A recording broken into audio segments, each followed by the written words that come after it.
Assalomu alaykum aka. Somsa bormi? Assalomu alaykum. Somsa bor. Lekin aynigan ko'rsatganmiz. Ichi to'la piyoz. Puliga arzimaydi. Aka uzr. Telefoningiz yoningizdami? Ha, yonimda. Hozir bitta sayt aytaman, kirasiz. Qanaqa? Bu yerda bechora odamlarga yordam beramiz deb yozib qo'yilgan. Lekin odamlarning pulini biz o'zimiz yechib olamiz. Sen kimsan? Kiber jinoyatchimi? Yo'q, kibrli bo'la ekansiz. Qoch. Saytga kiring aka. Xo'p. Xullas o'rtoq ikkalamiz bitta biznes boshlaymiz. Sen menga $10,000 berasan, men u pulni olaman-da chet elga qochib ketaman. Tushunmadim, sen kimsan? Mashinnikman. Ikkalamiz jo'ramasmidik? Yo'q, mashinnikman. Bo'pti, mayli.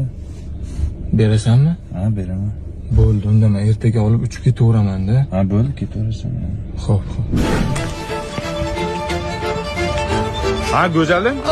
Bobur aka, sizga turmushga chiqishimdan oldin ayni bir haqiqatni bilishingiz kerak. Ertaga yana yuzimga solib yurmang. Haqiqat shunday. Bilaman. Aytishing shart emas. Senga dori berishgan, kayfda bo'lgansan, aldangansan. Davay ishtiha. Tavba qildi. Biz bilgan haqiqatlar shunaqa. Bilmaganimiz qanaqa bo'lar ekan, ha?